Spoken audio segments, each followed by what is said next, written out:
व्यक्ति अपने जीवन में जब भी कुछ नया करने जाता है थोड़ा भयभीत रहता है। सोचता है यदि मैं असफल हुआ तो क्या, कौन क्या कहेगा, कोई मुझ पे हंसेगा तो नहीं।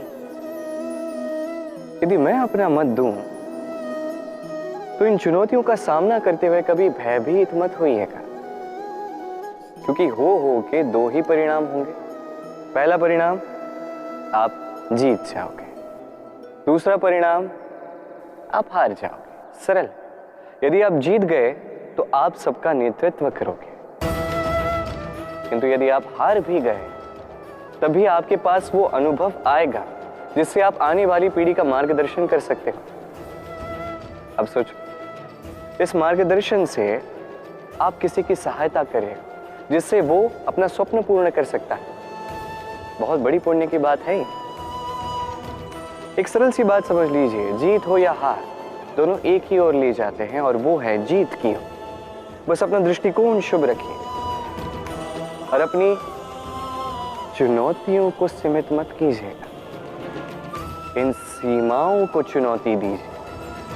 स्वयं के इस व्यक्तित्व को विशाल बनाइए, शक्तिशाली बनाइए। ये संबंध है गुरु और शिष्य का। गुरु उस प्रत्यंचा की भांति होता है, स्वयं को पीछे रख के शिष्य को उसके गंतव्य की ओर ले जाता है, उसे अपना लक्ष्य साधने देता है और सदैव कठोर रहता है ताकि शिष्य अपने लक्ष्य से कभी चूके न। धन्य हो ऐसे गुरु जो अपने शिष्य को उसके गंतव्य तक पहुंचाते हैं और उसका सारा श्रेय उसे देते हैं, अपने शिष्य को, अपने बाण को देते हैं। तो आप सदैव ऐसे गुरुओं को स्मरण रखिए, सदैव उन्हें नमन कीजिए, सदैव उनका आदर कीजिए। कभी जीवन में पीछे नहीं रहेंगे आप। ये जीवन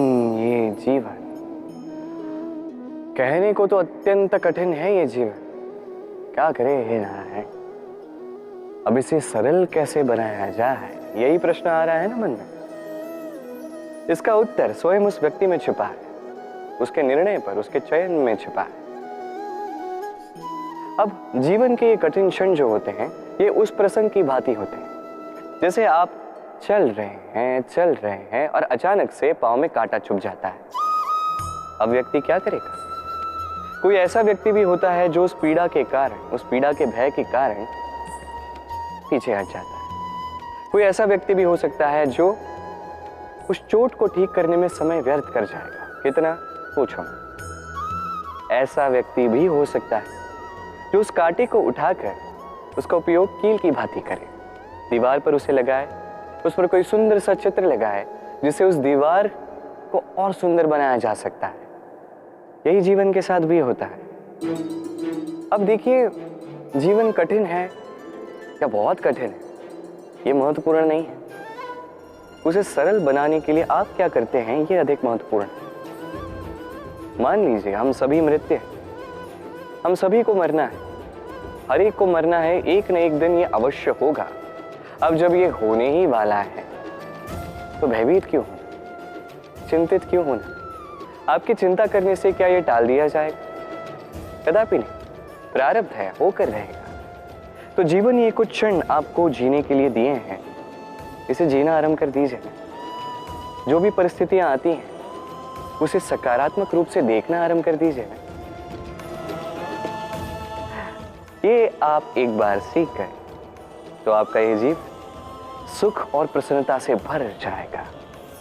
वर्षा की बूंदें जब रिमझिम बादलों से बरसती है तो कितना अच्छा लगता है। न केवल इस वातावरण को सुनहरा बना देती है, इस माटी में समाकर एक अत्यंत सुंदर सुगंध उत्पन्न करती है। इन पौधों को, इन वृक्षों को जीवन दान देती है, उनका पोषण करती है और साथ ही अनेक जीवों का उद्धार करती है। और सोचिए, जब बादल फटता है तब क्या होता है?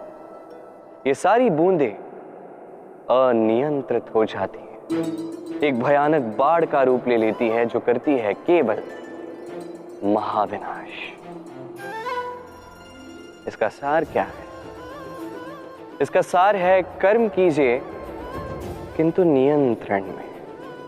यदि आप नियंत्रित नहीं रहे तो आप भी जीवन रूपी वर्षा के स्थान पर एक भयानक बाढ़ का रूप ले लेंगे। अब विकास करना है या विनाश, निर्णय आपका है। यदि विकास करना चाहते हैं तो अपने कर्म के साथ साथ इस मन पर भी नियंत्रण रखना सीखिए। इस मन को साधिए, इसे नियंत्रण में रखिए, अपने कर्मों को नियंत्रण में रखिए, संतुलन बनाए रखिए। कभी अश्व की सवारी करते हुए सवार को देखा है? अश्व के दाएं बाएं ओर जैसे एक पर्दा लगा दिया जाता है। इसका कारण क्या है? ताकि अश्व कहीं और देख ना सके, केवल आगे देख सके और उसी दिशा में आगे बढ़ सके। अब कहने को तो ये सरल सी बात है, पर इसके पीछे एक गहन विज्ञान छिपा है। आपको यदि जीवन में लक्ष्य प्राप्त करना है तो आपको भी यहां वहां देखना छोड़ना होगा, केवल आगे अपने लक्ष्य की ओर देखना होगा, तभी सफलता प्राप्त कर सकोगे। अश्व तो एक पशु है, उस पर लगाम लगाई जाती है, आंखों के दाएं बाएं पर्दे लगा दिए जाते हैं। आप मनुष्य हो, आप पर कौन लगाम लगाए? कोई नहीं। आपको स्वयं ये करना है। अपने मन में झांकिए और भावनाओं पर लगाम लगाइए, उन्हें नियंत्रण में रखिए और अपनी दृष्टि आगे केवल अपने लक्ष्य पर। स्मरण रखिएगा, यदि आपका ध्यान केवल और केवल अपने लक्ष्य पर होगा तो लक्ष्य अवश्य साधोगे। यदि ध्यान यहां वहां भटक गया तो लक्ष्य कहीं भटक जाए। यथा राजा तथा प्रजा, यथा बीज तथा मुक्रम, यथा भूमि तथा अंकुर। कितने सुंदर शब्द हैं, और जितने सुंदर है उतना ही गहरा इनका अर्थ भी है। जैसा राजा होगा वैसी प्रजा होगी, जैसी भूमि होगी वैसा ही अंकुर भी।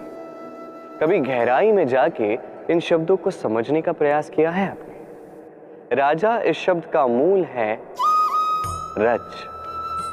रज का अर्थ है माटी, अर्थात राजा वो जो माटी से जुड़ा, राजा वो जो प्रजा का सम्मान करे, उनका ध्यान रखे, उनके नेत्रों में अश्रु देखते ही चिंतित हो जाए और उनके अश्रु पोंछने के लिए हर संभव प्रयास करें, उन्हें सुखी रखने का हर संभव प्रयास करें।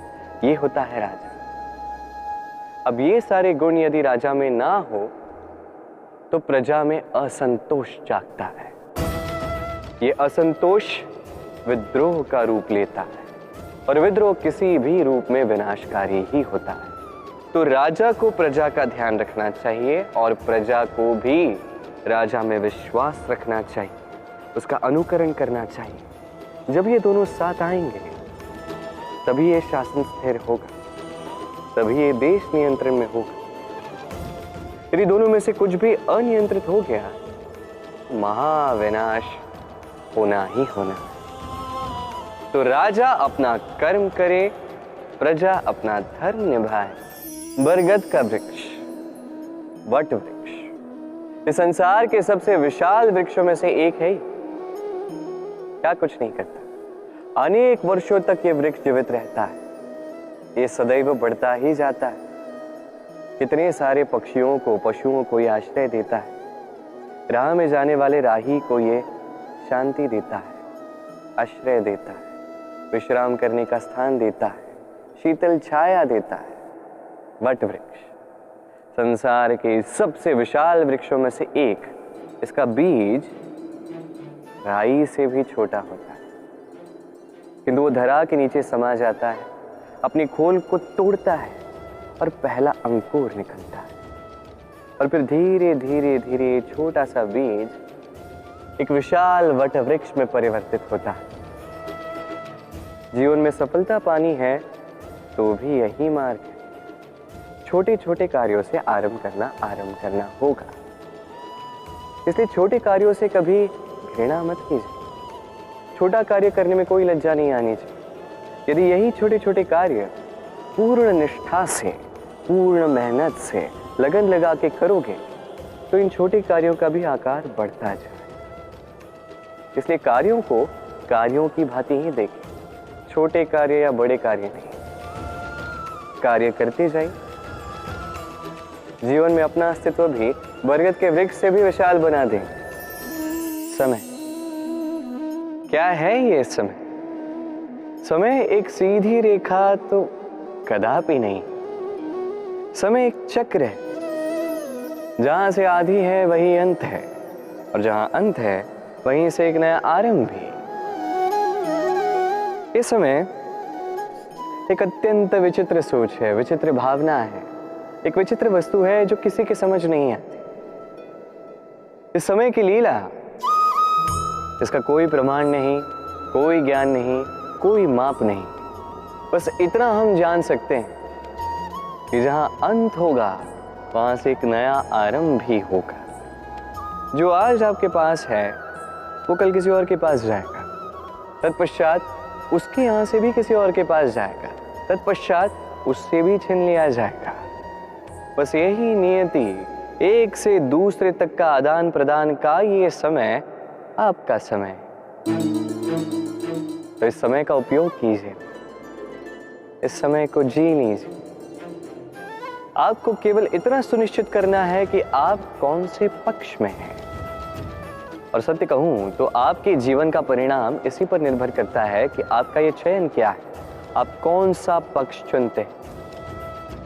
तो स्मरण रखिए, जीवन में वही पक्ष चुनिए जिसे चुनने के पश्चात आपको सुख की अनुभूति होती है, आपको संतोष मिलता है, प्रसन्नता मिलती है। और मैं